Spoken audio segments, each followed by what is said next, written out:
Saudara-saudari terkasih, selamat pagi, salam jumpa lagi dalam Sabda Siap Saji Senin 23 November 2020. Marilah kita berdoa dalam nama Bapa dan Putra dan Roh Kudus. Amin. Bapa yang penuh kasih, selamat pagi. Pagi ini kami akan membahas tentang persembahan secara kualitas, secara kuantitas. Di mana kadang-kadang dalam membicarakan tentang persembahan lahirlah konflik-konflik pribadi. Yang satu merasa lebih hebat daripada yang lain. Maka ajarlah kami untuk belajar rendah hati bahwa kami menerima yang diberikan oleh Engkau dan akan memberi juga kepada orang lain yang memerlukan.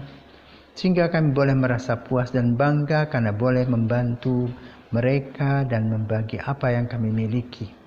Karena itu berkatilah kami pada hari ini ya Bapa, agar kami boleh belajar untuk bagaimana caranya membagi dengan tulus dan ikhlas. Demi Kristus Putramu dan pengantara kami kini dan sepanjang masa. Amin. Tuhan bersamamu dan bersama rohmu. Inilah Injil Yesus Kristus menurut Lukas. Dimuliakanlah Tuhan. Di bait Allah, tatkala mengangkat muka, Yesus melihat orang-orang kaya memasukkan persembahan mereka ke dalam peti persembahan. Ia melihat juga seorang janda miskin memasukkan 2 peser ke dalam peti itu. Maka Yesus berkata, "Aku berkata kepadamu, sesungguhnya janda miskin ini memberi lebih banyak daripada semua orang itu.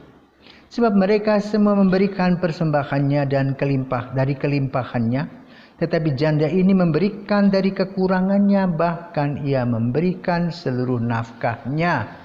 Demikianlah Injil Tuhan, terpujilah Kristus. Saudaraku terkasih, pada suatu hari saya dikunjungi oleh sepasang suami istri yang sedang konflik. Lalu sang ibu berkata, "Romo, saya ini berprofesi bidan yang bertugas di rumah sakit. Bapak sebagai guru. Kami berdua sebagai suami istri berbagi tugas.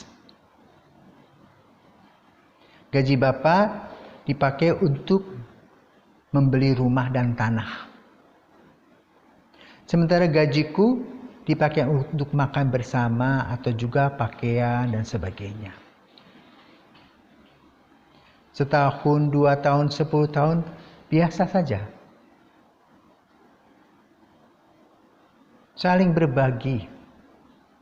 Namun setelah 10 tahun saya tidak tahu kenapa. Tiba-tiba suami mulai membicarakan tentang, "Lihat, ini rumahku loh. Kamu apa yang kamu beri?" Saya marah. Saya kecewa dengan suami saya. Karena dia meninggalkan komitmen kita. Bukankah kita hidup rumah tangga itu menjadi satu adanya? Tapi kini dia mulai memilah-milah dan mengatakan, "Ini rumahku, rumahnya aku cicil loh. Tinggal 5 tahun lagi selesai, dan kamu apa? Tidak kelihatan apa yang kamu beri itu. Loh, itu bayi yang kecil itu sekarang sudah besar. Itu kan dia makan minum dari keringatku."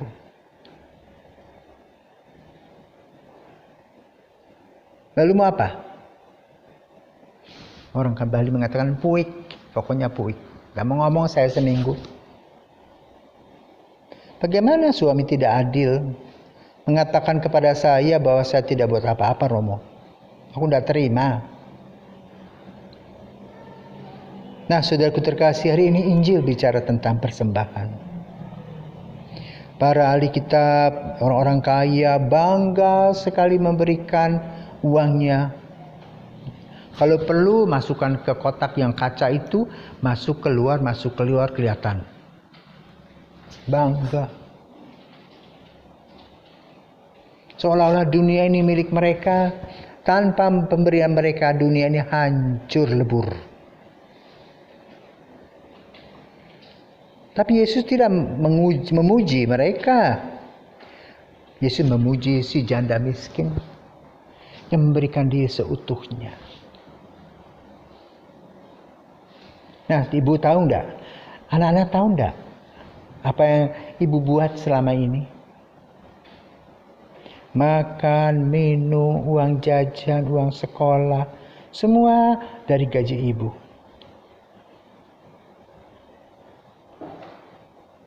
Iya, tapi Romo, kok dia tidak pernah membanggakan apa yang kita dapatkan? Bukan begitu sebetulnya, kata sang suami. Saya ini kan dapat gaji langsung plok, semuanya dibayarkan ke sana. Ibu ini terus memanjakan anak. Ma minta uang, kasih. Ma minta uang, kasih. Uang pulsa habis, ma handphoneku blablu, pokoknya semuanya. Itu semua tidak ada arti.